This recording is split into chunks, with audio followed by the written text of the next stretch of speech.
Muy bien. 1, 2, 3. 1, 2, 3. Primera de Timoteo 3, capítulo 3, verso 16. Y indíqueme por favor cuando ya esté allí. Primera de Timoteo 3, verso 16. Vamos a mirar hoy lo que es el misterio de la encarnación de Dios. ¿Está bien, hermanos? Muy bien. Primera de Timoteo 3, en el verso 16. Podemos leer la palabra de Dios en el nombre de Cristo Jesús. Y dice lo siguiente. Acompáñenme, por favor. Dice Pablo a Timoteo: e indiscutiblemente grande es el misterio de la piedad. ¿Qué más dice, hermanos? Dios fue manifestado en carne, justificado en el Espíritu, visto de los ángeles, predicado a los gentiles, creído en el mundo y recibido arriba en gloria. Vamos a orar así como está. Padre, muchas gracias por Jesucristo. Muchas gracias porque nos has enviado un Salvador. Te pedimos, Señor, que bendigas todo lo que se haga el día de hoy en el nombre de Cristo Jesús. Amén. ¿Pueden sentarse? Y bueno, ahí acomodan el volumen un poquito, por favor, casi no se escucha, no me escucho. Pero bueno, el misterio de la encarnación de Dios. Lo que estamos leyendo, lo que leímos, es que Pablo dice, e indiscutiblemente, o sea, dicho de otro modo, no se puede negar. No se puede negar, es indiscutible lo que sucedió cuando nació Jesucristo. Es indiscutible lo que sucedió en ese día entonces que Dios encarnó a través de Jesucristo, ¿verdad? Es indiscutible, y eso era un gran misterio de la piedad. Eso era un gran misterio, o sea, un enorme misterio, ¿verdad? Que fue revelado entonces con el nacimiento de Jesucristo. Dios fue manifestado en carne. A eso se le llama entonces la encarnación de Dios, en que Dios fue manifestado en carne a través de Jesucristo, ¿verdad? Normalmente acostumbramos a llamarla Navidad, pero no acostumbramos a llamarle la encarnación de Dios, la encarnación del Hijo de Dios. Eso fue lo que sucedió entonces en el nacimiento, ¿verdad? En el nacimiento de Jesús, en que Dios estaba haciendo, ¿qué, hermanos? Carne, se estaba haciendo hombre. Fue entonces grande el misterio. Grande entonces fue que Dios se manifestó entonces en carne y visto por los ángeles. Si usted está en 1 Timoteo 3:16, dice visto de los ángeles, visto de los ángeles. ¿Qué significa eso entonces? Que los ángeles antes del nacimiento de Jesucristo jamás habían visto a Dios hecho carne. Visto por los ángeles. Que antes entonces del nacimiento de Jesús, los ángeles habían visto y habían conocido a Dios en espíritu y en verdad, pero jamás habían visto a Dios hecho carne. Y una vez que nace Jesús, los ángeles lo ven, ¿verdad? Estando a su alrededor de ese pesebre, y ven a Dios hecho hombre, visto de los ángeles. Y creído en el mundo, es decir, que creído ante un mundo lleno de maldad. Fue creído. ¿Tú creíste? Yo creí. ¿Usted creyó? Creído en el mundo y recibido arriba en gloria. Otra vez regresó a su lugar donde tenía que estar, a la diestra del Padre. ¿Verdad? Y el Dios Hijo entonces se encarnó. Y la doctrina de la encarnación de Dios en el nacimiento de Jesús ha sido la más atacada de todas las doctrinas, ¿verdad? Actualmente tenemos muchos grupos que atacan la encarnación de Dios en el nacimiento de Jesús. Dicho de otro modo, hay muchos, ¿verdad?, que se dicen cristianos, pero no creen que Jesús es Dios. ¿Ha escuchado alguno? Que no creen que Jesús es Dios. Y claramente Pablo lo está diciendo, es indiscutible este misterio, este gran misterio, que los ángeles vieron entonces cómo el Hijo de Dios se encarnó en la carne. Entonces, el Hijo de Dios se hizo hombre para que los hombres puedan ser hijos de Dios. Para eso se hizo también hombre, ¿verdad? Para que nosotros podamos ser también hijos de ¿qué, hermanos? Hijos de Dios, porque todo aquel que lo ha recibido, ¿verdad? Dios le ha dado derecho y potestad de ser llamado, ¿qué? Hijo de Dios. Dile, ese soy yo. Ese somos nosotros, ¿verdad? Los que hemos creído tenemos el derecho y la potestad de ser llamados hijos de Dios. El Evangelio de Juan está centrado en la encarnación de Dios. Quiero que vaya, me acompañe a Juan capítulo 1, verso 1 al 5, para mirar cómo el Evangelio de Juan está centrado en la encarnación de Dios o en el nacimiento de Jesús. En el Evangelio de Juan encontramos la palabra verbo 45 veces, la palabra verbo, ¿verdad? Acompáñeme entonces a leer Juan 1, capítulo 1, versos del 1 al 5. Me indica cuando ya esté, por favor. Ah, qué rápido, mire, me ganaron. Entonces, Juan capítulo 1, el verso 1 dice lo siguiente. Dice, en el principio era el verbo, dice el apóstol Juan, y el verbo era con Dios. ¿Y qué más, hermanos? Y el verbo era Dios. El verbo era Dios. Este era en el principio con Dios. Y todas las cosas por Él fueron hechas. Y sin Él, nada de lo que ha sido hecho fue hecho. En Él estaba la vida. Y la vida era la luz de los hombres. La luz en las tinieblas resplandece. Y las tinieblas no prevalecieron contra ella. Vemos ahí entonces de que Juan está hablando de Jesucristo, ¿cierto? Está hablando de Jesucristo y que Él era Dios cuando Él entonces se encarnó y habitó entre nosotros. Entonces no hay otro evangelio tan centrado en la encarnación de Dios por medio de Jesucristo que el evangelio de Juan. En el evangelio de Juan no se encuentra el 90% del contenido que está en Mateo, que está en Lucas o que está en Marcos. El evangelio de Juan se centra entonces, ¿verdad?, el 90% en la divinidad de Jesucristo, ¿verdad?, en la encarnación de Dios. Entonces, en lo que Jesús es divino, Jesús es Dios. Entonces, no se encuentra el 90% de lo que está en los otros tres evangelios, pero en el evangelio de Juan sí se encuentra los 7 yo soy. Y cuando Jesús menciona los 7 gran yo soy o yo soy, eso habla de su naturaleza divina, ¿cierto? ¿Verdad? Porque cuando por primera vez entonces Dios se manifiesta a Moisés, ¿verdad?, y le dice yo soy.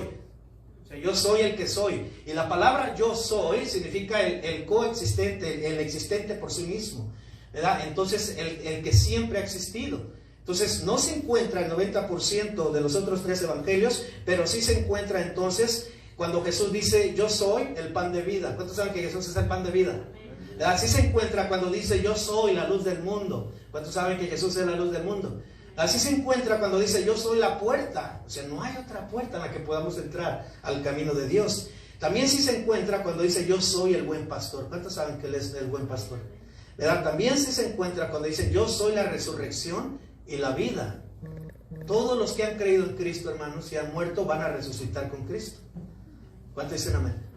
De hecho, ya resucitaron con Cristo, porque Cristo dijo, ¿verdad?, al ladrón de la cruz, de cierto te digo que hoy, después de que mueras, estarás conmigo, ¿dónde? En el paraíso. Entonces sí están los 7 yo soy, como también dijo Jesús, yo soy el camino, la verdad y la vida. Y nadie, ¿cuántos hermanos? Nadie va al Padre si no es por Cristo. Y también dijo, yo soy la vid, y alejados de mí, nada podéis hacer. No saben que alejados de Cristo nada podemos hacer, ¿verdad? Nada podemos hacer. Entonces, para los griegos, la encarnación era algo completamente imposible para los griegos. Es decir, que no se podía mezclar lo divino con lo humano, ¿verdad? El que Dios pudiera asumir un cuerpo era algo entonces imposible para los griegos. No se podía ni soñar. Entonces, la encarnación de Dios fue por medio del Espíritu Santo, ¿verdad? La encarnación de Dios. Vamos a ir a Mateo 1:18. Si quiere yo voy, porque traemos varios versos y va a aparecer en el proyector.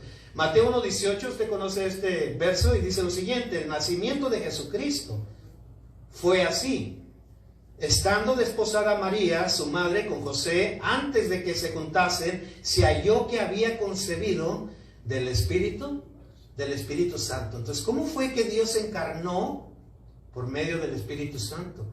¿Cómo fue que el Hijo de Dios divino se hizo hombre? Por medio del Espíritu Santo.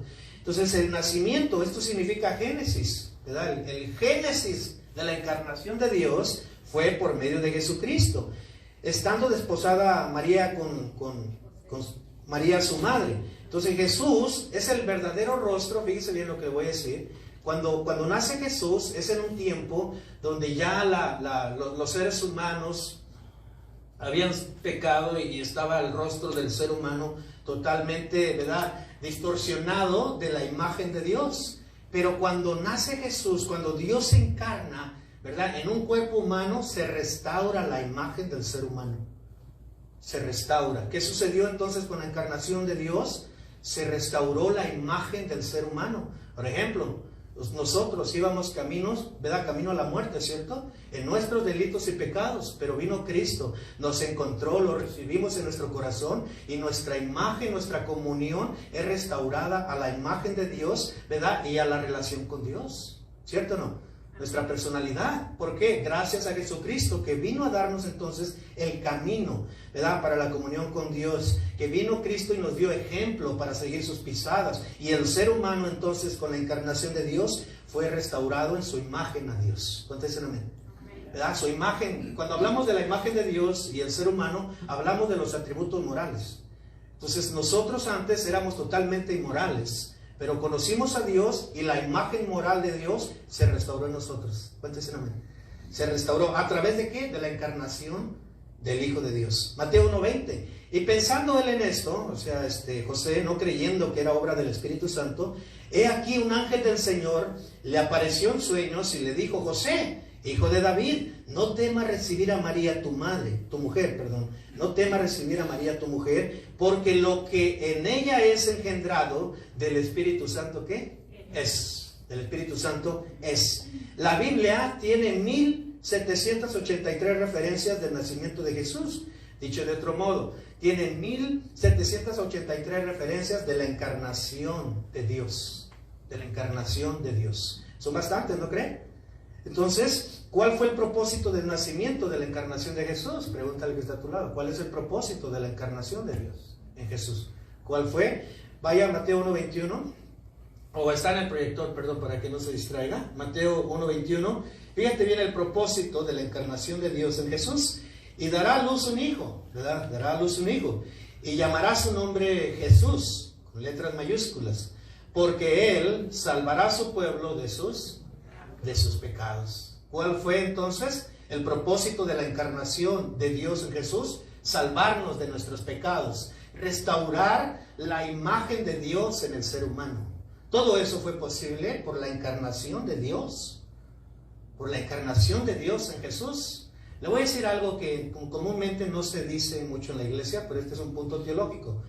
Cuando usted lee la Biblia, usted va a mirar dos nombres a Jesús comúnmente: Jesús y Cristo. ¿Entendió?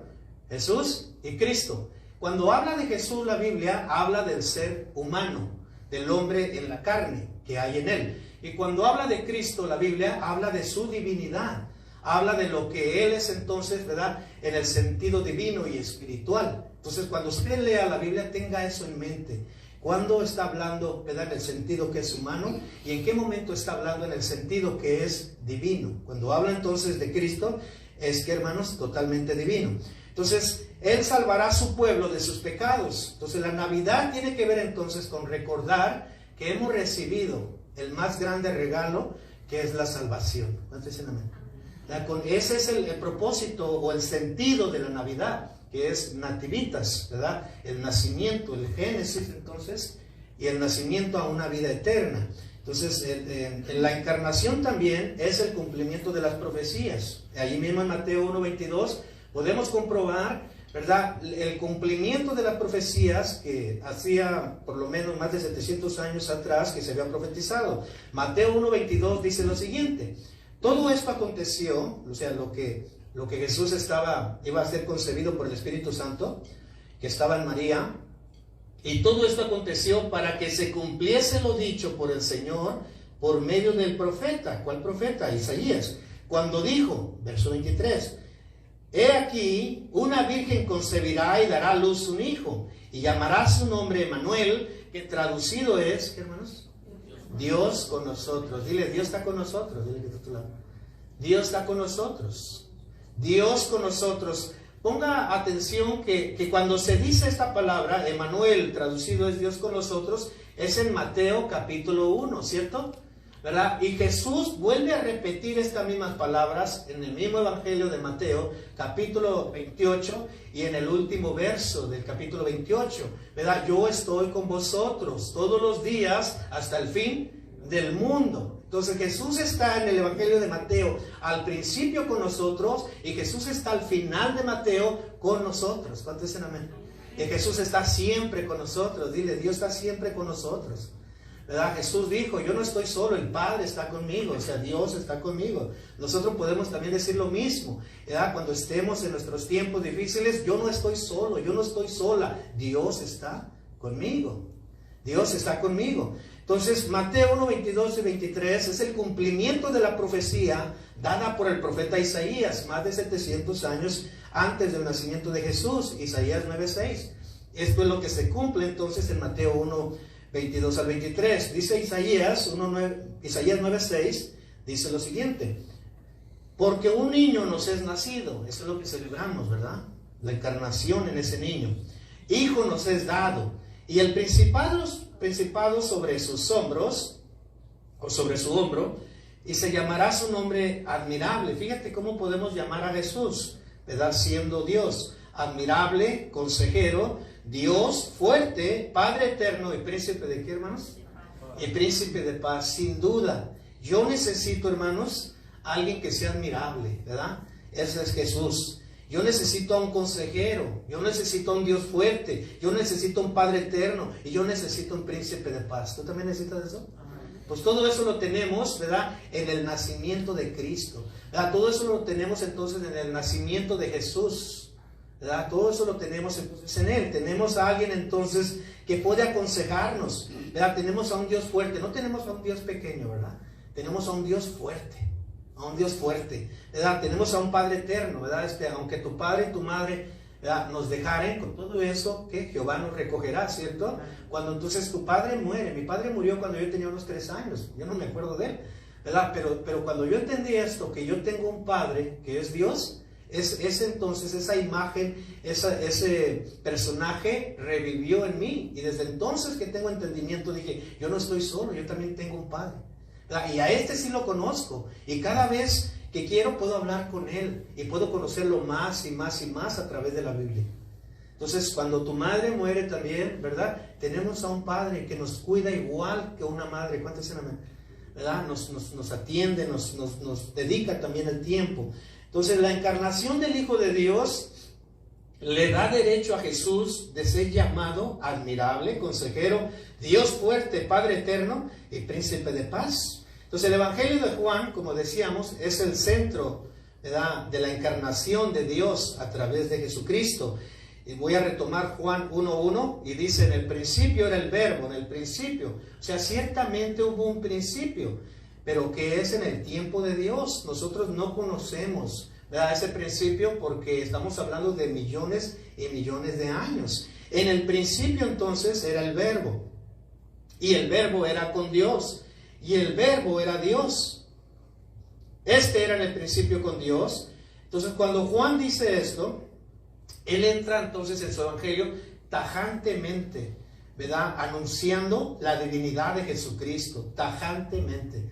O sea, interesantemente no entra con la genealogía de Jesucristo como lo hizo Mateo. Interesantemente no entra, ¿verdad?, con otras situaciones de milagros que hizo Jesús, sino que Juan entra tajantemente y dice: no, el verbo era Dios, y este era en el principio con Dios. Y la palabra verbo entonces era una expresión y una palabra que conocían bien los griegos y que conocían bien los judíos. Entonces los judíos, escucha esto, los judíos llegaron a usar la palabra verbo en lugar de la palabra Dios, porque ellos tenían una profunda reverencia al nombre de Dios y que no podía ser usado en vano.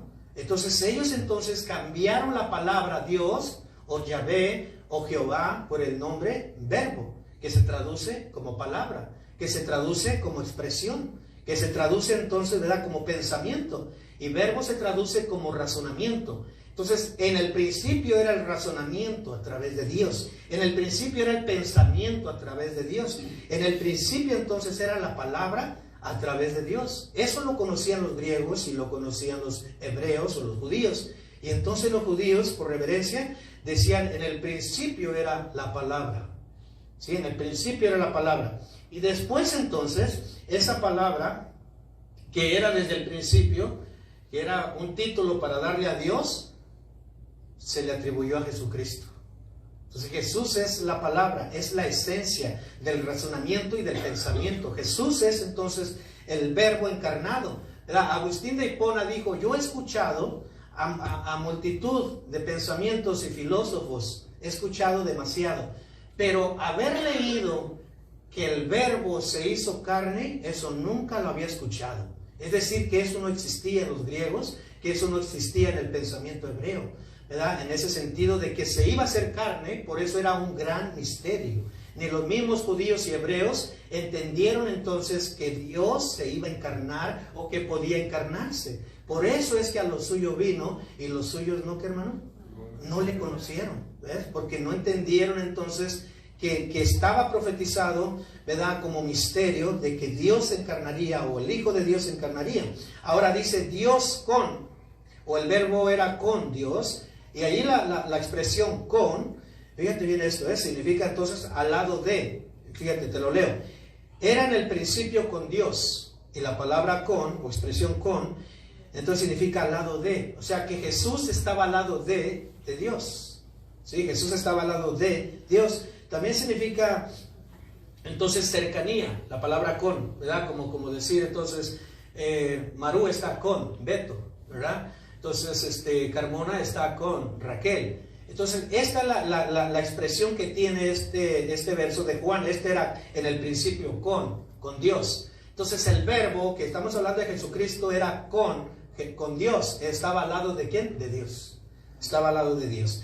Entonces la doctrina de la encarnación también es la más atacada en todos los tiempos, pero también en este tiempo, ¿verdad? Por ejemplo, el ataque por el arrianismo, que comenzó fuertemente en el año 225 al 300 después de Cristo. Ellos dicen que Cristo fue algo creado. Ellos dicen, los arrianos, dicen que Cristo fue algo creado, ¿verdad? Por ejemplo, los testigos de Jehová son los seguidores del arrianismo actual, y ellos niegan, ¿verdad? Totalmente la divinidad de Cristo, ¿cierto o no? Para ellos Cristo no es divino, para ellos Cristo no es Dios, para ellos Jesús es un simple profeta o otro hombre, ¿verdad? Con sabiduría e inteligencia, pero ciertamente la Escritura dice que Cristo es Dios. ¿Cuánto es el nombre? Entonces eso es lo que nosotros tenemos que defender actualmente. Todo aquel que cree que Cristo es Dios es nuestro hermano. Todo aquel que cree que Cristo es Dios, le podemos decir bienvenido. Pero todo aquel que no cree en la divinidad de Cristo, no es nuestro hermano. ¿Escuchó? No es bienvenido a nuestra doctrina, no es bienvenido. Todo aquel que cree que Cristo es Dios, que Cristo murió, resucitó, ¿verdad? Y vendrá por segunda vez, ese es nuestro hermano. Entonces, esto es lo que defendieron también entonces los apóstoles en su tiempo. Defendieron entonces ese pensamiento que todo aquel que no creía que Cristo era divino, tenían que apartarse de él. Tenían entonces que negarle la bienvenida. Entonces, la herejía de Arrianos dice que Jesús no es Dios. Esto entonces nos debe llevar a tomar decisiones serias, de tener una teología que defienda lo bíblico y no una teología denominacional. Tenemos que tener una teología bíblica y no denominacional. No debemos quitar entonces la importancia de la encarnación de Dios en el nacimiento de Jesús. No sabemos la fecha en que Jesús nació, en que Dios se encarnó, ¿verdad? En Jesús, pero sí sabemos que se encarnó y sí sabemos que nació. ¿Cuántos se me... Si sabemos que un día, ¿verdad? Así como nació literalmente, ¿verdad? Un día también nació en nuestro corazón. Un día también nació en nosotros. ¿Cuánto dicen amén? Yo tenía 18 años, recuerdo bien, ¿verdad? Tiempo de primavera, cuando Jesús nació en mi corazón. Y hace 25 años que nació en mi corazón Jesús. Y cada vez lo crece más y más en mí, ¿verdad? Hasta llegar entonces... Quiero llegar entonces a lo que dice entonces Pablo, ¿verdad? Que ya no vivo yo, sino que Cristo vive en mí, ¿verdad? Sino que entonces ahora lo que vivo, lo vivo en la fe del Hijo de Dios, el cual me amó y se entregó a sí mismo por mí. Entonces Cristo nació algún día, que no sabemos qué, la fecha, hora, pero sabemos que nació así como ha nacido en nuestro corazón. Juan 1.14, ¿qué dice también? Juan 1.14, y aquel verbo, o sea, aquel personaje divino, que era desde el principio de los siglos, y aquel verbo fue hecho carne. Ahí está, otra vez, 48 veces la palabra carne en el Evangelio de Juan. Y aquel verbo fue hecho carne, y habitó entre nosotros, y vimos su gloria, gloria como la del unigénito del Padre, lleno de gracia, ¿y de qué más, hermano? Y de verdad. Ese es Jesús, hermano, lleno de gracia y de verdad. ¿Por qué lleno de gracia? Porque por gracia nos perdonó, hermanos.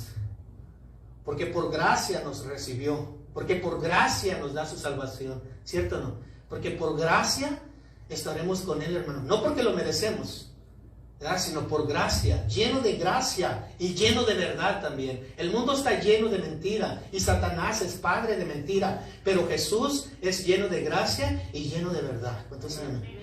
Lleno de verdad. Dice esta traducción, lenguaje actual, en Juan 1:14, aquel que es la palabra, ahí sí se traduce verbo, aquel que es la palabra habitó entre nosotros, y como uno de nosotros, o sea, en carne, vimos el poder que le pertenece como Hijo único de Dios, pues nos ha mostrado todo el amor y toda la verdad. Fíjate qué tremendo, ¿no? O sea, nos ha mostrado todo el amor y toda la verdad.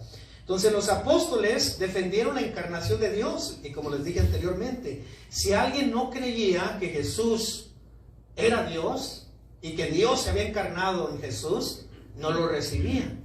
Vaya ahora sí a 2 de Juan 1:7, vaya a 2 de Juan para ver la apología, la apologética, ¿verdad? En cuanto a este tema.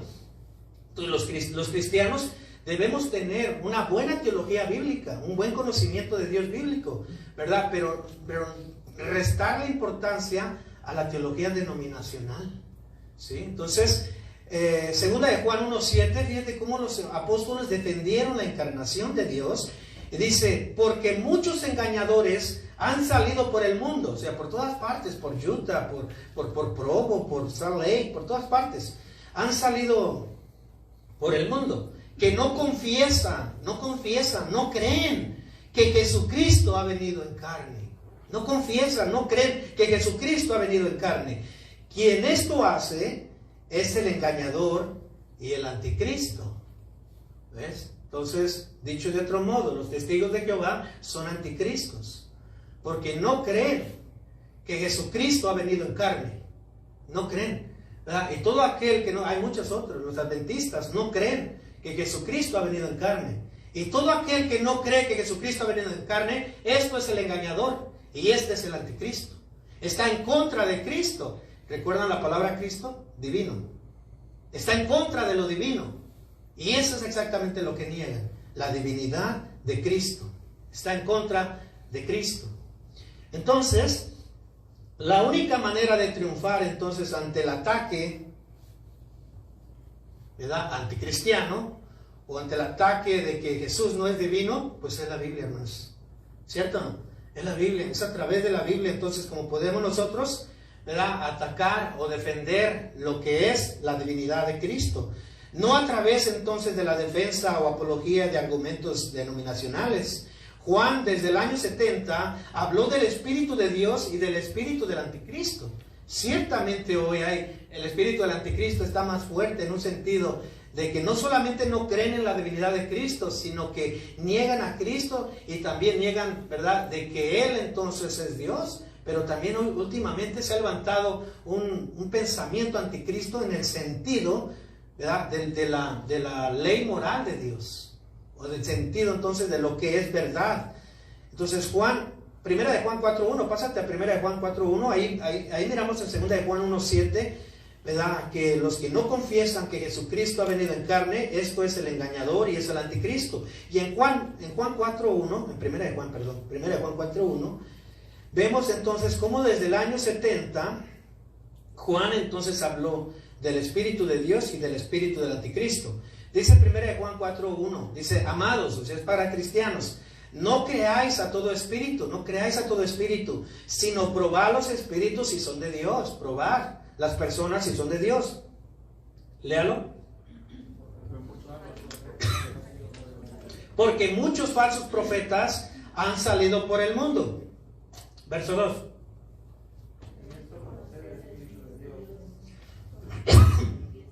En esto conocer el Espíritu de Dios.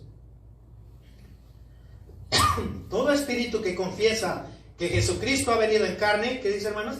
Es de Dios. ¿Cuántos creen que Jesucristo ha venido en carne? Pues nosotros somos de Dios. Y todo aquel que no confiesa, ¿verdad?, que Jesucristo ha venido en carne, no es de Dios. Pásate al verso 3. 1 Juan 4:3, y todo espíritu que no confiesa que Jesucristo ha venido en carne, no es de Dios, y este es el espíritu del anticristo. ¿Sí? Entonces todo aquel que no cree en la encarnación de Dios, no es de Dios. Todo aquel que no cree que Dios, que el Hijo de Dios se encarnó en el cuerpo de Jesús, no es de Dios. Pero todo aquel que cree entonces en la encarnación de Dios, ese es de Dios. ¿Cuántos dicen amén? Y nosotros somos de Dios. Denle un aplauso a Dios. Porque nosotros sí somos de Dios. Porque creemos que Dios se encarnó en el cuerpo de Jesucristo. Y finalmente, Dios se encarnó, ¿verdad? Por amor a ti y a mí. Dios se encarnó por amor a nosotros. Dile que está a tu lado. Dios se encarnó por amor a nosotros. ¿Sí? Juan 3:16. Usted lo conoce de memoria, Juan 3:16. ¿Verdad? Dios se encarnó por amor a nosotros. Dice Juan 3:16. Usted lo conoce de memoria, ¿verdad? Porque de tal manera amó Dios al mundo. Nosotros estamos en el mundo, ¿verdad? Que ha dado a su Hijo unigénito para que todo aquel que en él cree no se pierda, mas tenga vida eterna. Fíjate bien la palabra clave, ha dado a su Hijo. ¿Quién fue el que se encarnó? El Hijo. La divinidad de Cristo, la divinidad del Hijo de Dios se encarnó. ¿Por qué se encarnó? ¿Por qué lo dio Dios? Por amor a nosotros. ¿No creen? Por amor a nosotros. Pregunto yo, ¿usted está agradecido por Cristo? ¿Usted está agradecido por la grande salvación que Cristo le ha dado? ¿Usted está agradecido por los pecados que Cristo le ha perdonado? ¿Usted está agradecido por los milagros que Cristo le ha hecho? ¿Verdad? Por todo lo que Cristo es, hermanos. ¿Verdad? Yo eternamente agradecido, ¿verdad? Que me sanó de una enfermedad mortal, que en primer lugar me dio la salvación. Pero hay muchas cosas que Cristo nos ha regalado. Hay muchas cosas. Entonces, estos días de Navidad, o estos días que se celebra como Christmas o como Navidad, la fecha y la hora, pues no la conocemos, pero lo cierto es que sí nació, ¿verdad? Jesucristo. Y estos días tomémoslo en cuenta, qué fue realmente lo que sucedió con ese nacimiento, ¿verdad? Lo que sucedió es que Cristo se encarnó, ¿verdad? Que el Hijo de Dios se encarnó en un cuerpo para darse a sí mismo por nosotros y para darnos el regalo más grande que es la salvación. ¿Cuántos dicen amén? Póngase de pie. Esa es la razón entonces de la encarnación de Jesucristo, ¿verdad? Que Él se entregó por amor a nosotros. Entonces tomemos estos días, el resto del año, para celebrar entonces también la encarnación de Dios en el nacimiento de Jesús. Y demos gloria también por el misterio, que hermanos, revelado. Pablo lo dijo que era un misterio revelado, pero ahora nosotros en Cristo ya está revelado. Tenemos luz entonces de cuál era ese misterio que estaba, ¿verdad?, desde la antigüedad y que fue revelado entonces en Jesucristo. ¿Está bien, hermanos? No sé si usted tenga que darle gracias a Dios por medio de Jesús. ¿Por qué no cierra sus ojos y hace una petición de agradecimiento a Dios o peticiones que tenga usted delante de Dios? Padre, muchas gracias. Gracias por Jesucristo, gracias porque se hizo hombre y habitó entre nosotros y vimos su gloria, gloria como la del unigénito del Padre. Gracias, Señor, por Jesús. Gracias porque a través de Él hemos tenido, Señor, el regalo más grande, que es la salvación, Señor. Señor, muchas gracias porque esa es la razón por la que estamos aquí. La razón por la que nos reunimos en cada reunión, Señor, es porque queremos darle gracias y queremos adorar a Jesús. Señor, gracias por ser el centro de nuestra vida. Gracias porque un día naciste en nuestro corazón, Señor.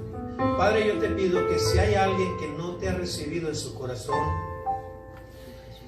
que hasta el momento no es tu hijo o tu hija, Señor, tal vez alguien que nos ve en las redes que no te ha recibido, Señor, no todos somos hijos de Dios, solamente los que te hemos recibido.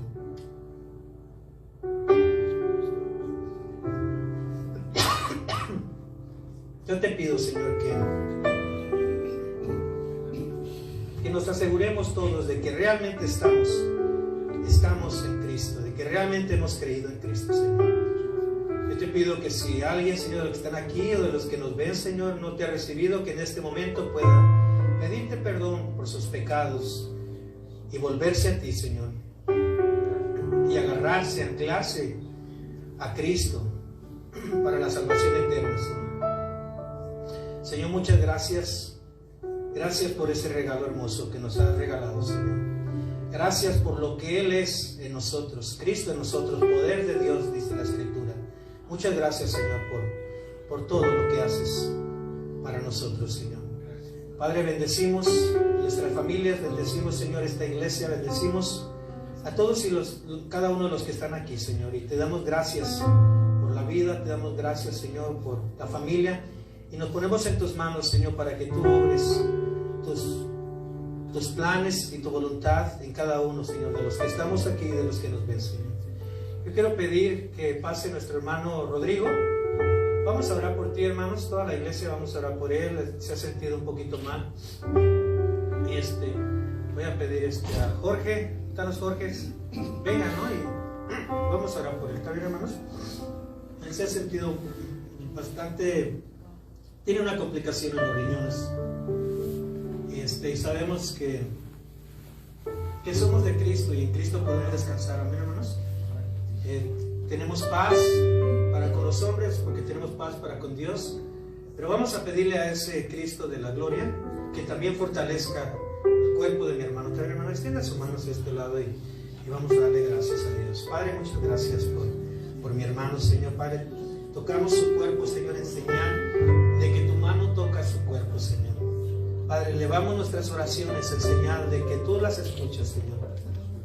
Señor, en el nombre de Cristo Jesús, Señor, en el nombre de Cristo Jesús, Señor, te rogamos de tu amor y de tu misericordia, Señor, sobre un milagro, Señor, sobre su cuerpo, que tú obres, Señor, Padre, en estos riñones, Señor, en estos intestinos, Señor, que seas tú, Señor, acomodando todo órgano, Señor, que nosotros no conocemos, pero que tú los hiciste, Señor, que tú tienes el poder, Señor, de hacer las cosas nuevas, Señor.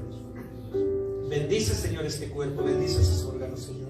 Tráele sanidad, Señor, y que estén recuperándose, Señor. Que estén, Señor, agarrando su lugar que debe de agarrar, la forma, Señor, y también el ritmo que tiene que tener cada órgano, Señor. En el nombre de Jesús, Señor. Señor, te damos gloria y te daremos gloria, Señor, por lo que tú haces, Señor. Cuida, Señor, y ten cuidado de este cuerpo, Señor. Que todo, Señor, obre para bien, Señor, de aquí en adelante. Señor, en la vida del hermano Rodrigo, en su cuerpo, Señor. Lo bendecimos, Señor, y te damos gracias. En el nombre de Cristo Jesús, Señor. Que mi hermano pueda sentir la paz tuya, Señor, la confianza de que estamos en tus manos, Señor, de que tú tienes cuidado de nosotros, Señor, y que ni una hoja, Señor, no cae en tu voluntad, Señor, y nada acontece es que tú no sepas, Señor, o que no tengas conocimiento, Señor. Gracias, Señor, por tu cuidado. Bendice también la vida, Señor, de su esposa Giselle, Señor. Bendice a sus niños, Señor, y sé tú cuidando ese hogar, Señor. En el nombre de Jesús, la paz de Cristo sea, Señor, en su hogar. Muchas gracias, Padre, en el nombre de Cristo Jesús. Amén. Dios los bendiga, hermano.